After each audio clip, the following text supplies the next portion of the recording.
எல்லாரும் சுண்டல், பொங்கல், கொழுக்கட்டை எல்லாம் சாப்பிட்டு சந்தோஷமா இருப்பீங்க. அது விநாயகர் சதுர்த்தியா ரொம்ப சந்தோஷமா சிறப்பா கொண்டாடிட்டு இருப்பீங்க அப்படின்னு நினைக்கிறேன். அனைவருக்கும் இனிய விநாயகர் சதுர்த்தி நல்வாழ்த்துக்கள். அது கூடவே நேத்திக்கு நம்ம சேனலுக்கு 10 யூரோ மரியம் பிள்ளை மாரி செல்வன் அவர்கள் தரப்புல இருந்து கிடைச்சிருந்தது. Super thanks. ரொம்ப ரொம்ப நன்றி. உங்களோட அன்பும் ஆதரவும் எனக்கு எப்பவும் இதே போல தொடர்ந்து கிடைக்கும் அப்படின்ற நம்பிக்கையில பதிவுக்குள்ள போயிடலாம். சான்ஸே இல்லைங்க. கொஞ்சம் கூட நினைச்சு பார்க்கல இந்த அளவுக்கு ஒரு அப்கிரேடேஷன் உக்ரைன் தரப்புல செய்வாங்கன்னு சொல்லிட்டு. ஸ்லாவா உக்ரைன் மாற்று கருத்தே இல்ல. ஏன் அப்படின்னா முன்னாடி எல்லாம் வந்து வீடியோ பதிவுகள் விடும்போது ஓரளவுக்கு தான் இருக்கும். ஆனா இப்போ ஆக்டிங் பண்ணி வீடியோ பதிவுகள் அதிகமா விடுறாங்க. அது சும்மா ஸ்டூடியோ ரூம்ல மத்தாளம் அடிக்கிற மாதிரி இதெல்லாம் இருக்குல்ல, இதுக்குன்னே தனியா ஒரு டீம் ரெடி பண்ணியிருப்பாங்க போல இருக்குது. இது ஒரு தனி எப்படி ட்ரம்ஸ் டீம்னு சொல்லிக்கலாமா, புதுசா கிரியேட் பண்ணியிருப்பாங்க போல தெரியுது. Salute Ukraine. ஏன்னா இப்போ சைடில் ஒரு வீடியோ பதிவு லோட் ஆயிருக்கும். ரஷ்யா அக்கௌண்ட் ஓப்பன் பண்ணிட்டாங்க. நம்ம சொல்லிட்டு இருந்தோம் இல்லையா, அந்த கர்சன் பகுதியில் எட்டுக்கு வச்சிருவாங்களோ, அதாவது இதுக்கு முன்னாடி எப்படி உக்ரைன் வந்து கிரின்கி பகுதியில் குறைஞ்சு பார்த்துட்டு இருந்தாங்களோ, இப்போ ரஷ்யா வந்து குறைஞ்சு பார்க்கலாமா, கிசோம்ஸில் கொஞ்சம் போய் கடிச்சு பார்க்கலாம் அப்படிங்கும்போது அங்கே போய் கடிச்சிக்கிட்டு இருக்காங்க. இது எப்படி கன்ஃபார்ம் பண்ணுறதுனா, ரஷ்யா சொன்னாங்கன்னா இல்லை அது உக்ரைன் வந்து இந்த வீடியோ பதிவு விட்டுருக்காங்க. ரஷ்யன்ஸ் அங்கே இருந்தாங்க, நாங்க பாருங்க எப்படி குண்டை போட்டு அவங்கள ஓட விரட்டி இருக்கிறோன்ட்டானா இல்லை அந்த பகுதி ரஷ்யாவோட கட்டுப்பாட்டுக்குள்ள இருக்குது. ஏன்னா அது பார்க்கும்போது தெரியுது உக்ரைன் தரப்புல இருந்து அவங்க அசால்ட் பண்ற ஆப்ரேஷன்லாம் இல்லை, சும்மா ரஷ்யர்கள் அங்கே உலாவிட்டு இருக்காங்க, அவங்க மேல குண்டுகளை போட்டிருக்காங்க, அவங்க அங்கே பதுங்கி இருக்கிறாங்க அப்படிங்கிற விஷயங்கள் நமக்கு தெரிய வருது. ஏகப்பட்ட எபிசோட்ஸ், பயங்கரமான தாக்குதல், வெறி கொண்டு உக்ரைன் அடிச்சுக்கிட்டு இருக்காங்க. இப்போ இந்த பகுதியில எந்த பக்கம் தாங்க அவங்க கான்சன்ட்ரேட் பண்ணுவாங்கன்னு தெரியல.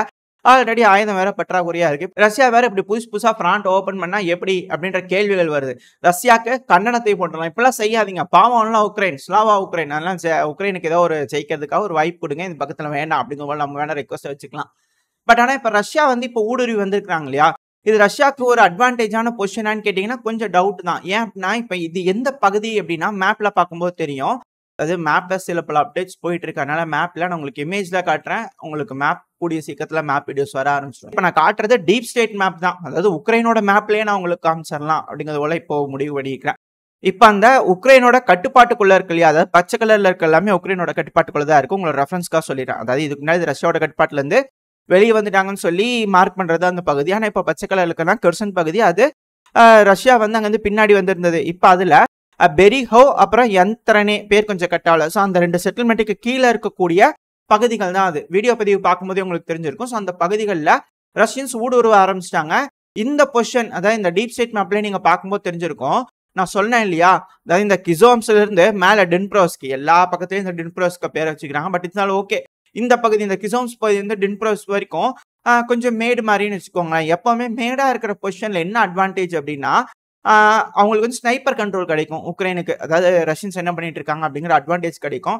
ட்ரோன்கள்லாம் வந்துட்டதுனால ஏரியல் அட்வான்டேஜுங்கிறது இருக்குதான். பட் ட்ரோன்ஸ் வந்துடுச்சு அப்படிங்கும்போது ஏரியல் அட்வான்டேஜுங்கிறதுலாம் இந்த ஹைட்ஸ்னால கிடைக்கிறதுங்கிறது கொஞ்சம் சந்தேகம் தான். பட் ஆனால் ஏரியல் அட்வான்டேஜும் உக்ரைனியன்ஸ்க்கு இருக்கு.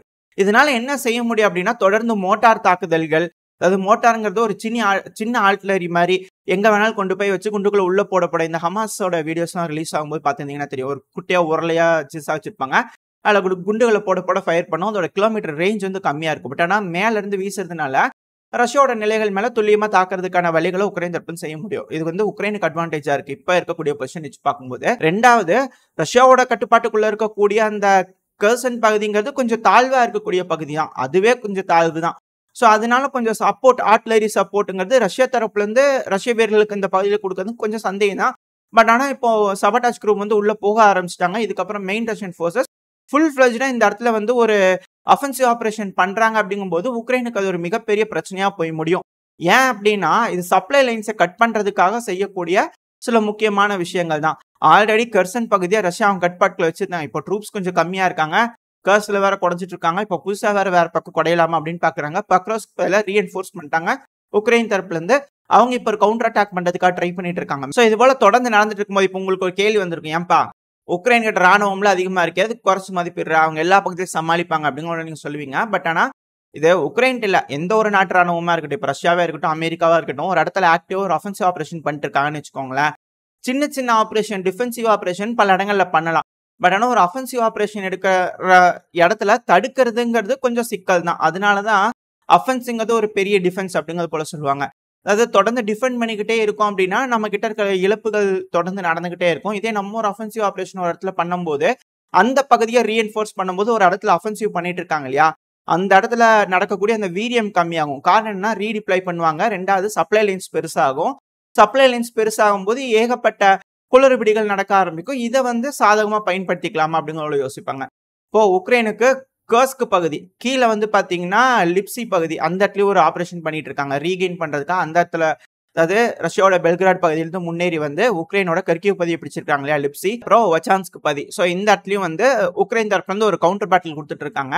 ஸோ பல இடங்கள்லயும் அடுத்தது இப்போ செசிவியார்ல வந்து பாத்தீங்கன்னா செசிவியாருக்கு மேல இருக்கக்கூடிய கல்னிவ்கிகா இருக்கு இல்லையா, பேர் கொஞ்சம் கட்டால கல்னிவ்கிகா. ஸோ அந்த பகுதியில இருந்து அந்த கால்வாயை கடந்து வந்து சில பகுதிகள் பிடிச்சிட்டாங்க அப்படிங்கிறது போல ப்ரோ உக்ரைனியன் தரப்புல சொல்லிக்கிறாங்க. அந்த பகுதியில் இன்னும் கொஞ்சம் அட்வான்ஸா ரஷ்யா தரப்புல முன்னேறிட்டாங்க அப்படிங்கிற ரஷ்யா தரப்புல சொல்றாங்க.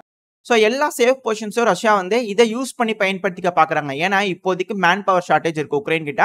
2வது அதிகமான ஆயுதங்கள் இல்ல.